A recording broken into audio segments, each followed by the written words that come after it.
हो जाएगा। सभी को नमस्कार।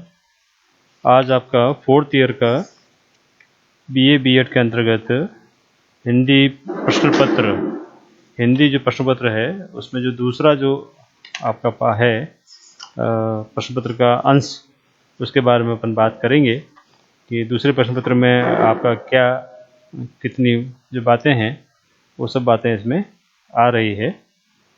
पहले प्रश्न पत्र की बात अपन कर चुके हैं। पहला जो प्रश्न पत्र है 4th ईयर का भाषा दक्षता व संवर्धन पे बात हुई थी, जो लगभग 75 अंकों का प्रश्न पत्र है। उसके अंतर्गत अपन ने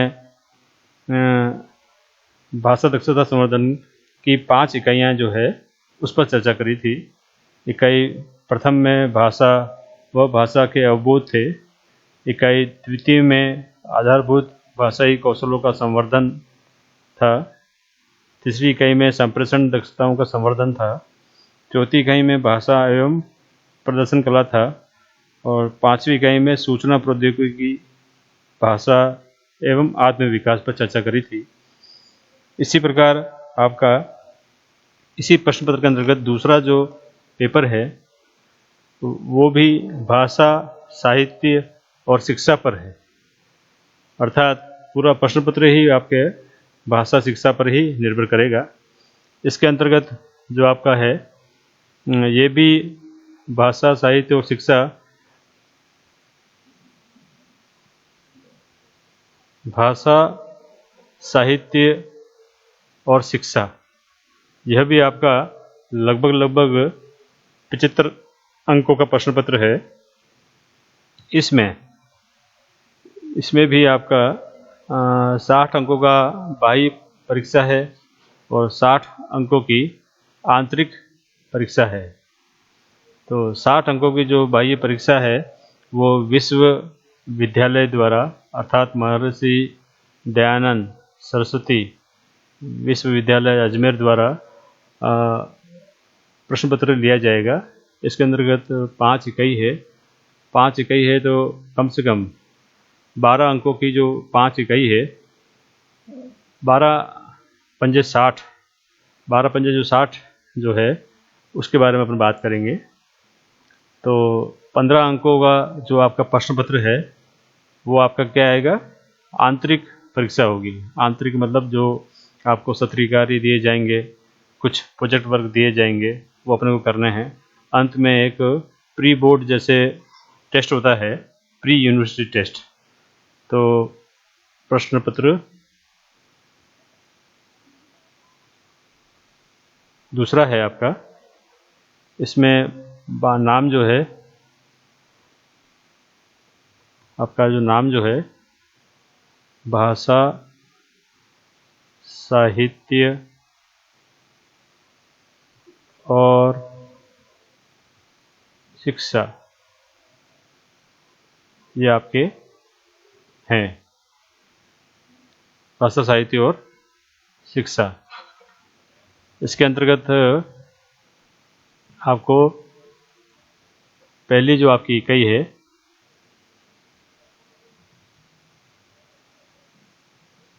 पहली इकाई भाषा व समाज, इसमें दूसरी इकाई जो है साहित्य,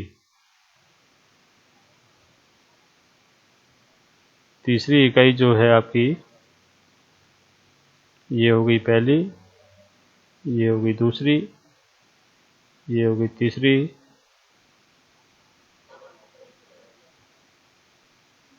तीसरी इकाई जो है आपकी शिक्षा के लिए भाषा,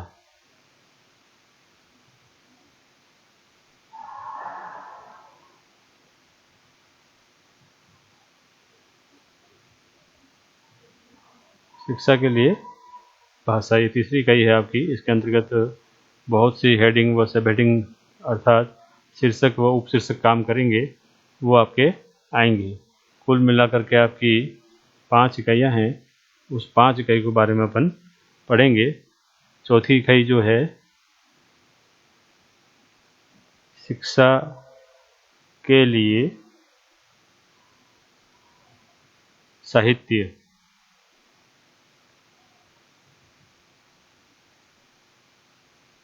और 5वीं इकाई है शिक्षा के लिए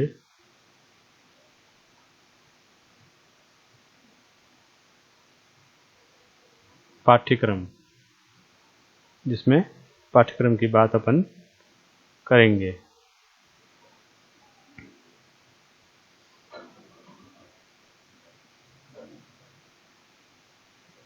अपन बात कर रहे हैं 4 वर्षीय बीएड बीएड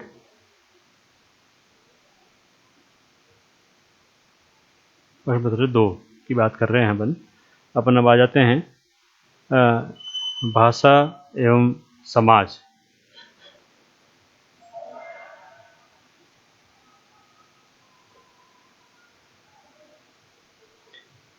पहला जो है इसमें आपके 4 बातें हैं। पहली जो आपकी बात है इसमें वो भाषा एवं संस्कृति को लेकर के है। भाषा संस्कृति अर्थात भारतीय संस्कृति में अनेक प्रकार की विविधताएं, जो विभिन्नताएं हैं, वह भाषा का क्या उसमें योगदान है, इन दोनों को मिला करके अपन अध्ययन करेंगे। दूसरा जो है भाषा व पहचान, इस पर बात करेंगे। अर्थात किस प्रकार विश्व में भाषा की जो लिपियां प्रारंभ हुई है, उन प्रारंभिक भाषा की जो पहचान है वो किस प्रकार हुई है। प्रारंभ में जब भाषा नहीं थी तो उसमें संकेतों के माध्यम से अपन पढ़ा करते थे, और संकेतों के माध्यम से पढ़ करके ही संकेतों से फिर बोली का निर्माण हुआ, फिर बोली से भाषा का निर्माण हुआ। इस तरह क्या है, हम सारी जो बातें हैं इसके अंतर्गत करेंगे कि पहचान कैसे करेंगे। तीसरा जो है इसमें भाषा और लिंग, अर्थात भाषा व लिंग, जिसको जेंडर कहते हैं। भाषा व लिंग की बात इसमें करेंगे। और अंत में है भाषा व सत्ता। भाषा व सत्ता, इसमें भाषा व सत्ता की बात आएगी। सत्ता मतलब राजनीति से संबंधित है कि किस प्रकार भाषा ने अपना इतिहास जो है रखा है।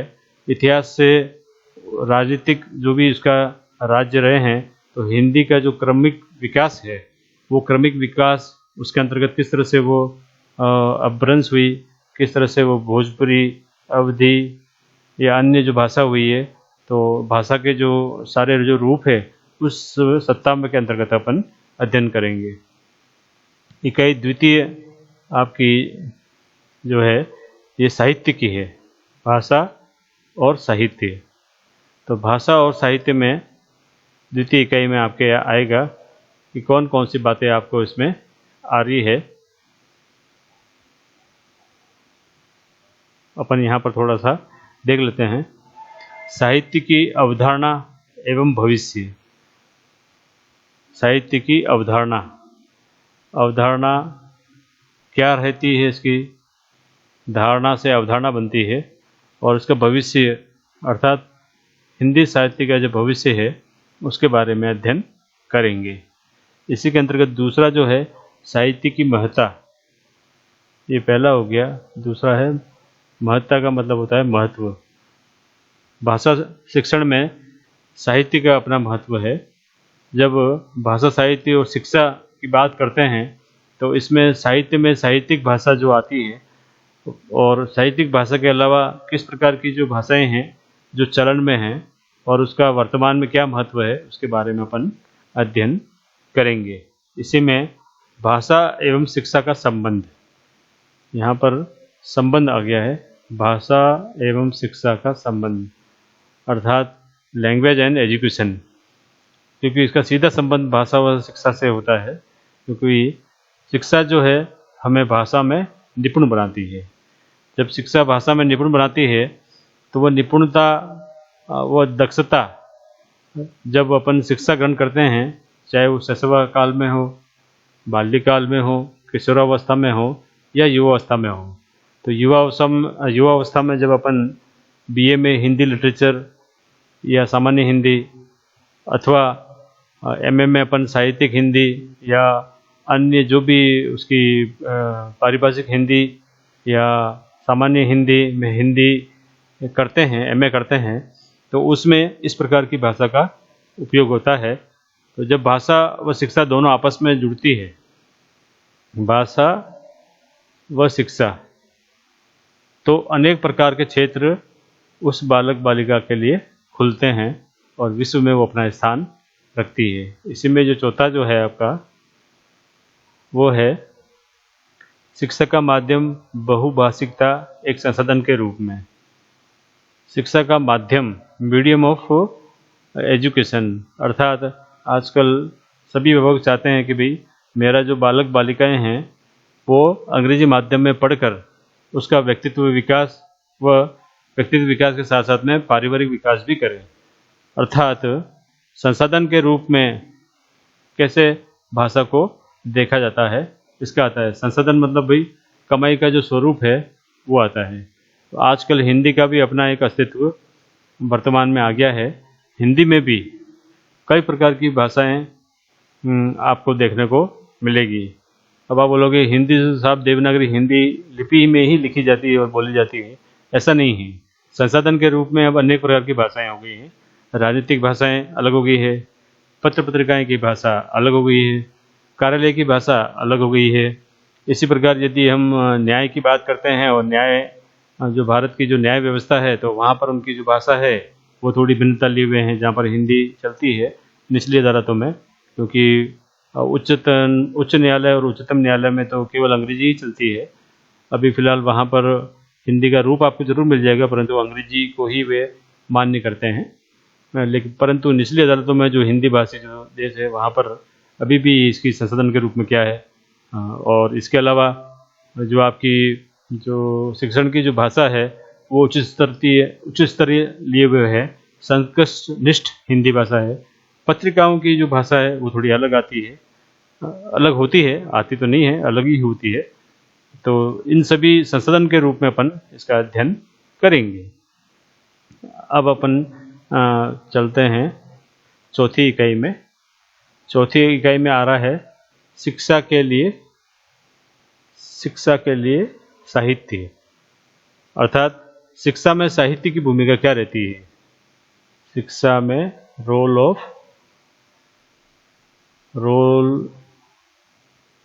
इन शिक्षा के लिए साहित्य, रोल इन एजुकेशन। शिक्षा में साहित्य का क्या, लिटरेचर रोल इन एजुकेशन आएगा। तो साहित्य यदि भारत का देखे तो प्राचीन काल का जो साहित्य है वो अलग लिपि में लिखा हुआ है।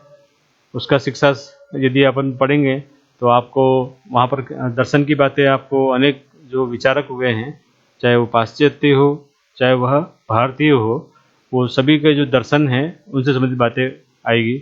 तो थोड़ा सा आगे चलते हैं। मध्यकाल में अगर अपन बात करते हैं साहित्य, मध्यकालीन साहित्य, और उसकी जब बात करते हैं शिक्षा की, तो उसमें थोड़ा सा परिवर्तन वहाँ पर देखने को मिलेगा।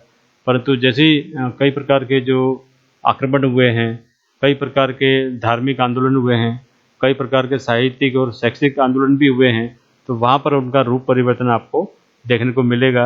उनकी भूमिका के बारे में भी पढ़ेंगे। और वर्तमान में चल रही जो भाषा है, शिक्षा में जो साहित्य का जो स्थान है, साहित्य में अनेक प्रकार की जो विधाएँ आती है, गद्य विधाएँ आती है, पद्य है, निबंध है, कहानी है, रचना है ना। वो छोटी छोटी रचनाएं भी अब आजकल आने लगी है, तुकबंदी भी आने लगी है, नाटक एकांकी जो चलता है वह भी आने लगा है। तो ये सभी जो इनकी जो भूमिका शिक्षा में क्या रही है वो अपन इसका अध्ययन करेंगे। साहित्य और शिक्षा का संबंध दूसरा जो है इसमें, किस प्रकार इन दोनों में संबंध स्थापित होता है, साहित्य व शिक्षा का संबंध। आप साहित्य व शिक्षा के संबंध में कैसे स्थापित करोगे, ये इसमें आता है, क्योंकि साहित्य अपने आप में बहुत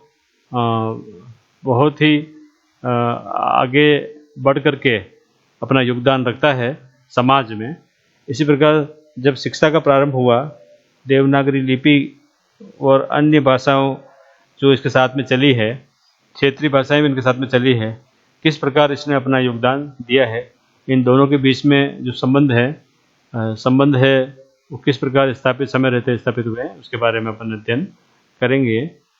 तीसरा जो है आपका इसमें शिक्षा के लिए साहित्य के अंतर्गत शिक्षा पर साहित्य का प्रभाव, इसके बारे में अध्ययन करेंगे।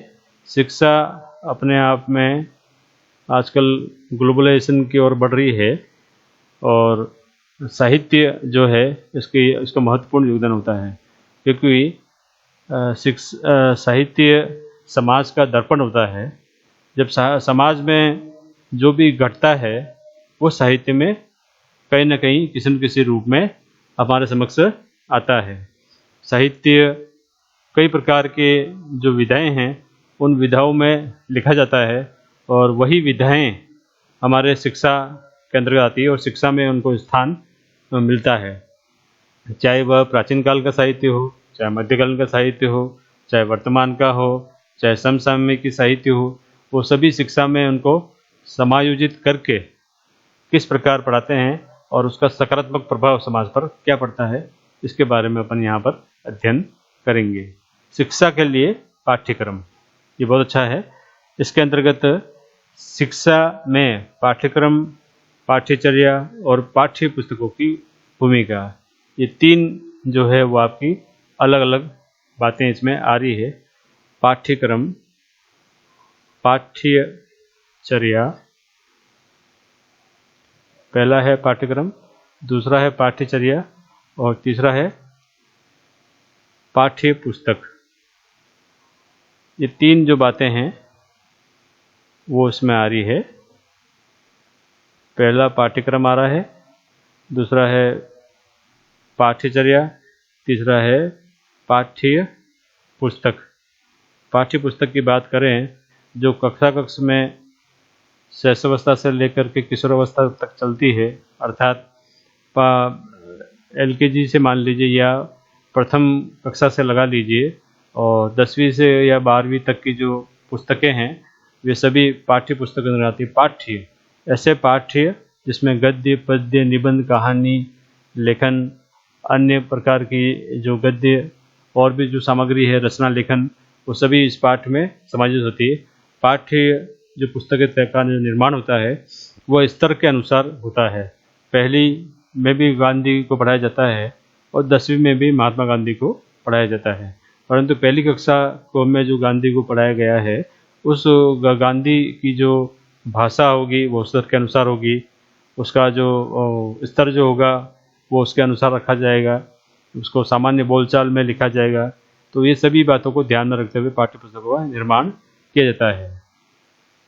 पाठ्यक्रम के अंतर्गत किसी एक विषय का पाठ्यक्रम आता है जिसमें सभी प्रकार के पाठ समायोजित होते हैं, इसमें भी स्तर का ध्यान रखा जाता है और सारी बातें उसमें।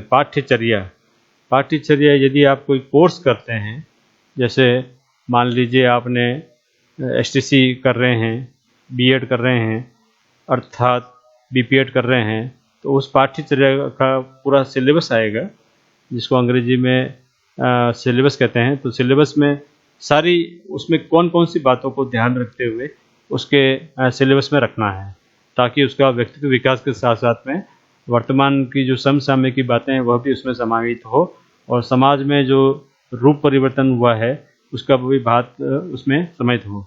इसी प्रकार पाठ्यक्रम जो करिकुलम है दूसरा जो है आपका, तो करिकुलम में भी उस विषय वस्तु को देखा जाता है कि भाई कि कौन कौन सी जो विषय की जो मर्यादा है, विषय की जो प्रकृति है, उसको ध्यान में रखते हुए रखा है। पाठ्य पुस्तक में भी सरल से कठिन की ओर जाया जाता है।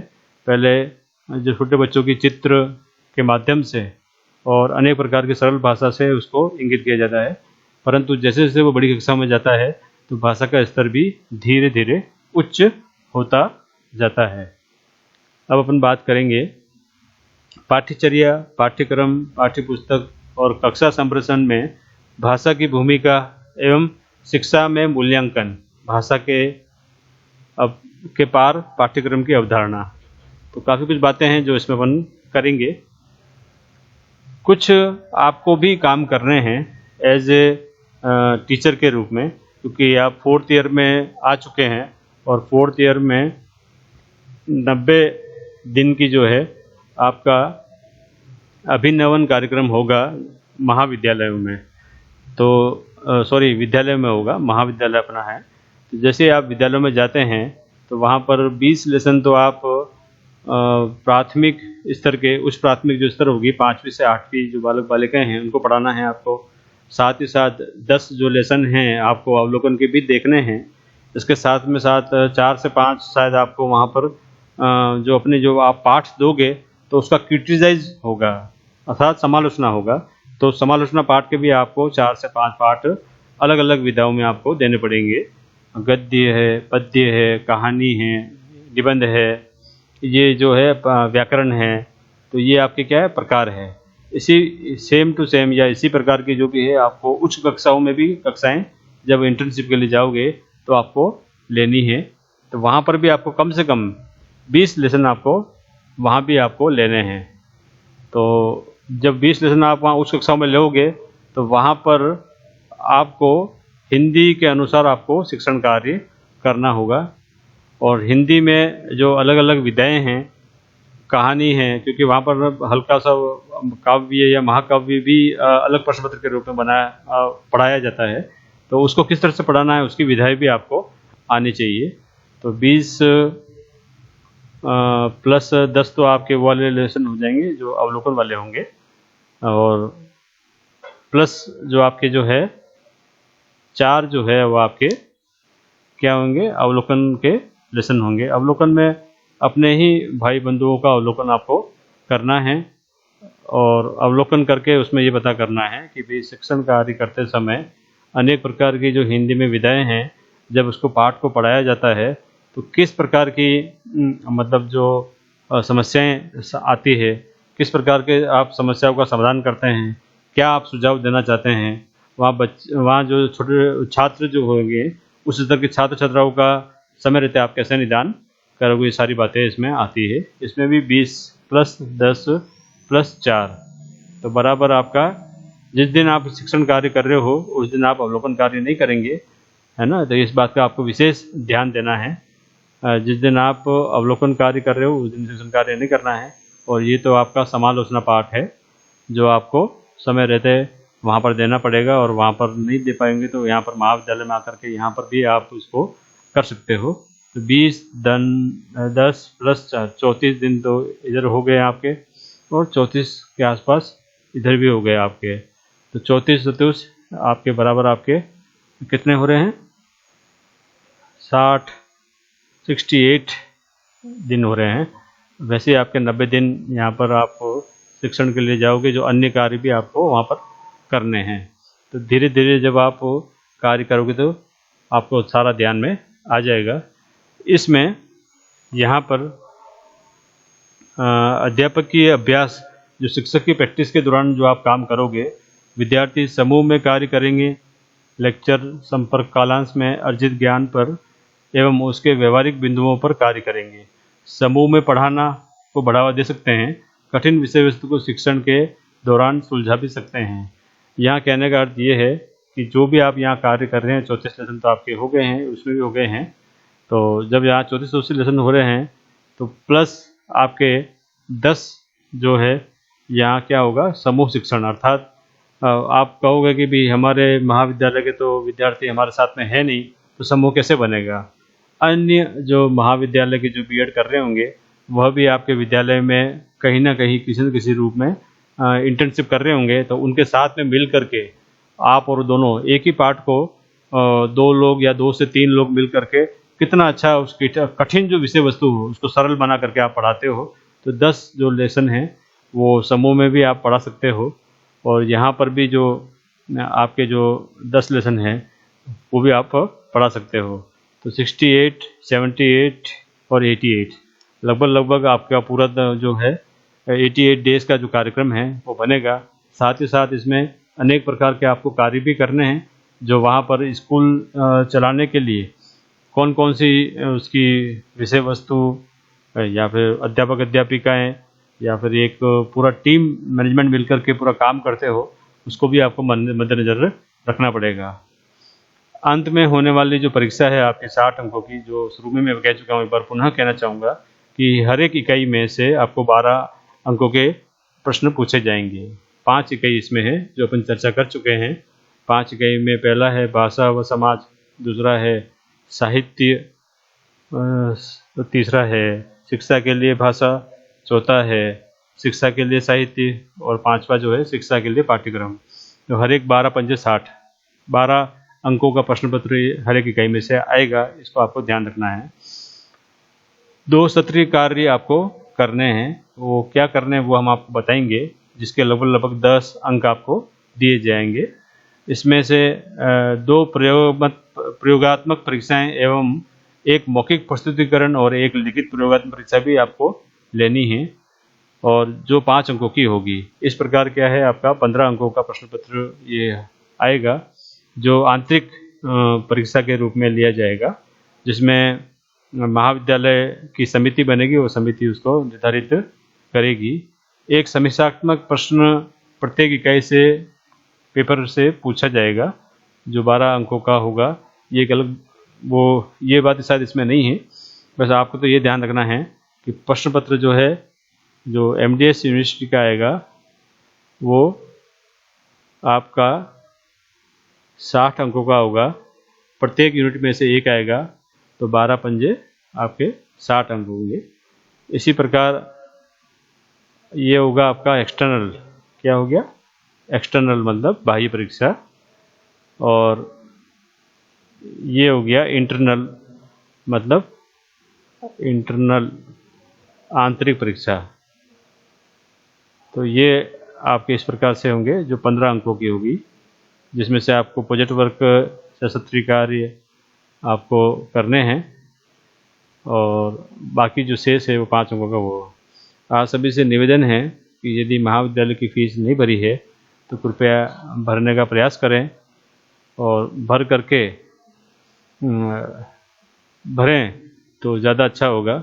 स्कॉलरशिप के लिए उच्च स्तर पे बात हो गई है, वे सभी जो आपके खाते हैं उन खाते में उसका ट्रांसफ़र हो जाएगा और उन सभी को अपना किया जाएगा, समय रहते मतलब उसको अपने खाते में ट्रांसफ़र किया जाएगा। इसलिए महाविद्यालय उसके लिए प्रयासरत है और उन्होंने प्रयास किया है। आपको स्कॉलरशिप आएगी तभी मैं महाविद्यालय की फ़ीस भरूंगा, ये ध्यान आपको नहीं रखना है। आपको तो समय रहते 30 नवंबर से पहले महाविद्यालय की फ़ीस आपको भरनी है। धन्यवाद। आपको इससे संबंधित कोई भी कुछ पूछना हो तो आप महाविद्यालय में आ करके शनिवार समूह में आकर के कुछ भी कोई समाधान चाहते हो, शंका है तो हम इसका समाधान करेंगे। धन्यवाद।